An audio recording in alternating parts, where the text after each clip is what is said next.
What started as Apple Computers Inc. in 1976 by two college dropouts has grown into something that has completely changed how people view computers. Steve Jobs and Steve Wozniak developed the company that is Apple from their idea for computers small enough to be in people's houses. They wanted computers that could provide everything they wanted, but were still user-friendly enough for the regular person who wasn't a tech genius.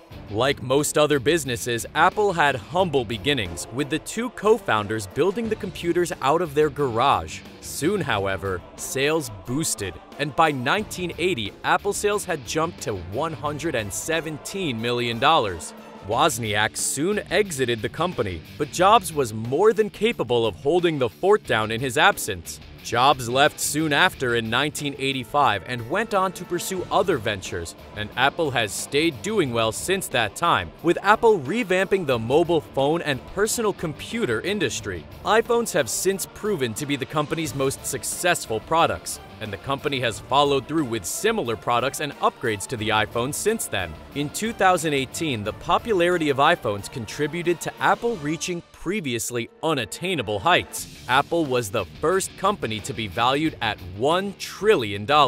Apple has more than earned its reputation as a leader in the market of high-quality gadgets. Even their stores speak for themselves when it comes to design and ambiance. Somehow, Apple has maintained the culture of providing impeccable services all around the world. The incredible structures are much the same across the globe. Since its inception, Apple has slowly but surely taken the retail world by storm, bringing the market to its knees and staying at the top since then. But the brand did not stop at just creating innovative gadgets and devices.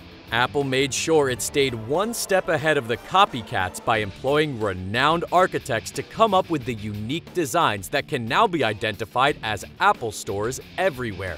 So, how does Apple build its stores? And why does so much thought go into creating the iconic structures that now serve as landmarks in many states? Apple stores are much the same in terms of building materials. They believe in minimalism and integrate a lot of wood, stone, and natural materials into the structures. Apple is known for its unique and quality-designed products, and it extends into their buildings too. To easily identify the company's building, the Apple logo is boldly emblazoned on the storefronts, much like it can be found on the products like iPhones or MacBooks. The similarity between building and product does not end there. Inside the stores, the wallpaper bears striking similarities to the aluminum on an iMac, and the overall ambiance and decor are one of class and simplicity, just like all Apple products. Apple stores are not the typical marketplace. They are designed more to educate than sell products. Products are displayed all around the building, but they act more as exhibits than a store where you can purchase the items you want. When the store first opened, it was immediately evident that the Apple Store had something its competitors did not: innovation. And despite criticism in the beginning, Apple stores have never stopped improving and impressing with their building designs. Within its first 3 years of inception, Apple stores generated an impressive $1 billion in annual sales. Of course, Apple's exhibit strategy made customers feel more at ease examining the products they hope to spend their hard-earned money on. When a brand introduces an innovative design such as the Apple exhibit stores, it is only to be expected that other companies would roll out similar buildings, and pretty soon there were Samsung stores, Tesla stores, and even fast food joints borrowing some of the technological giant's strategies. The list of retailers following in Apple's retail footsteps soon expanded to include AT&T, retail giants Walmart and Kohl's, and beauty brand Glossier, which has its stores in Los Angeles, New York, and Miami with product showrooms where their products are in full display. Seeing their sales soar and brands copying their methodology, Apple gained the confidence to introduce a representative from the brand Burberry in 2014 and bring in famous architects Foster and Partners. The new relationships with the legendary designers and architects marked the beginning of Apple's Town Square principle, where they connected famous locations to their brand. Apple began building its stores in more famous locations in major cities: the Piazza Liberty in Milan, New York's Grand Central Station, the Covent Garden in London, and even the Champs-Élysées in Paris. With the revenue the company generates annually, finances have never been a problem, and Apple funnels it into the right places. The Apple Town Square stores are made with the same materials as the other stores, but feature some other designs that distinguish them. Larger spaces that allow for hosting events, forums for creative meetings, avenues to guide customers right through the store, and the Genius Grove with trees to encourage creative ideas to grow. Apple's Glass Cube on Fifth Avenue in New York is arguably one of the brand's poster buildings in terms of perfection and design. Rebuilt in 2019, the building on Fifth Avenue now sits in the middle of a public square and is designed with light wells beneath the store. The heart of Manhattan is the perfect location to welcome prospective customers and the general public into the uniqueness of Apple forums, avenues, and Genius Groves.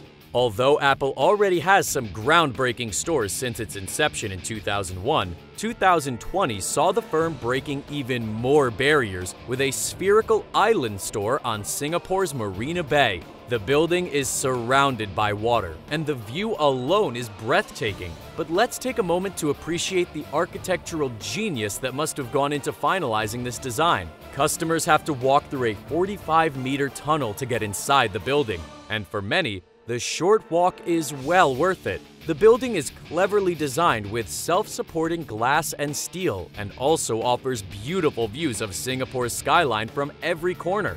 With the shape and floor-to-ceiling glass, you might expect the inside of this dome to get overbearingly hot, but the design is such that the place is shielded from the intense sun at all times. Apple has had its fair share of controversy, which is much expected considering its success and longevity in the market. In terms of its buildings, some say that Apple should not integrate itself so firmly into historical landmarks and famous public spaces, and the buildings should not be at the center of some of the busiest communities in the globe. However, others argue that Apple's involvement in landmarks has restored formerly deplorable places, bringing more recognition and commerce to the areas. But the criticisms never stop. Apple received major backlash when the company opened its New York Grand Central Station store and its Carnegie Library store. The latter was more a problem of commercial space, with many of the opinion that a store in the middle of a library was all shades of wrong.